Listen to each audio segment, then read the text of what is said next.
자, 여러분, 이렇게 수업 영상을 통해 다시 만나게 되어서 반갑습니다. 오늘은 산업화, 도시화로 인해서 발생하는 문제점과 이를 해결하기 위한 방안에는 무엇이 있을지 선생님과 함께 교과서를 통해서 학습해 보도록 합시다. 우리 지난 시간 학습에서 산업화, 도시화로 인해 가지고 생활 공간과 양식이 많이 바뀌었다라고 선생님이 설명을 하였죠.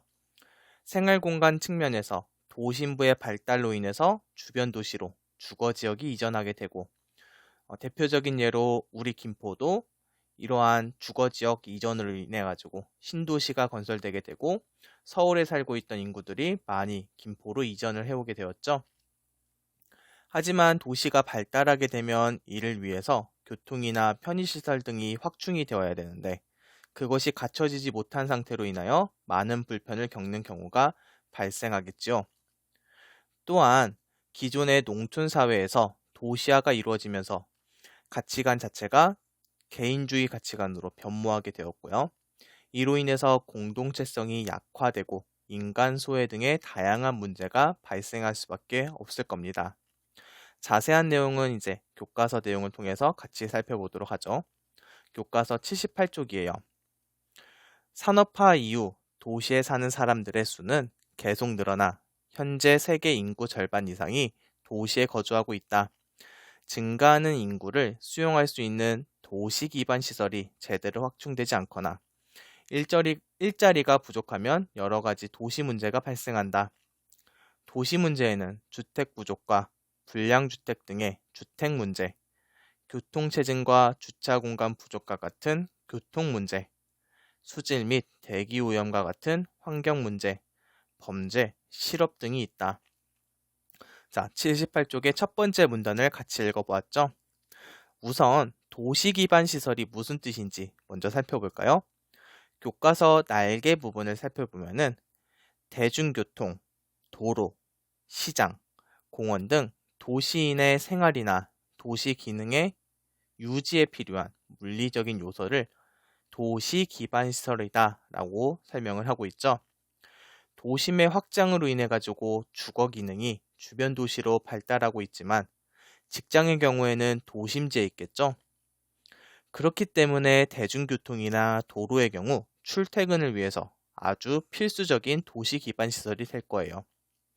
또한 생활을 하는데 필요한 생필품을 구매하기 위한 시장과 여가 생활을 즐기고 휴식을 즐기기 위한 공원도 생활을 하는데 꼭 필요한 장소와 시설이라고 할 수 있을 것입니다.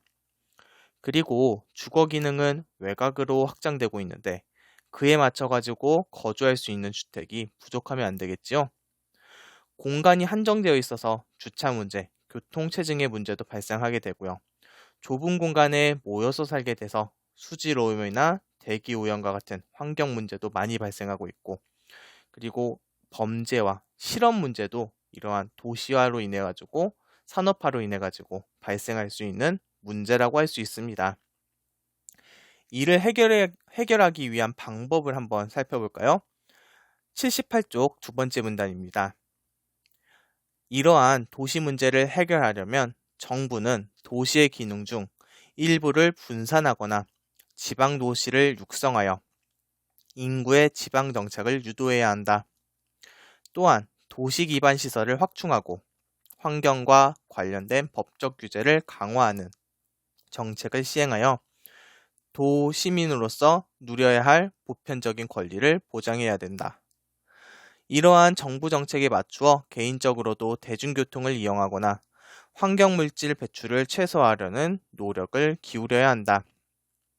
자, 두 번째 문단을 살펴보니까 정부의 노력이 우선적으로 필요하다고 하네요.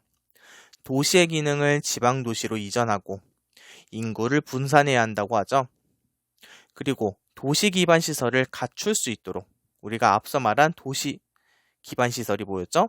대중교통, 도로, 시장, 공원 등과 같은 도시인의 생활이나 도시 기능 유지에 필요한 물리적인 요소를 이야기했잖아요.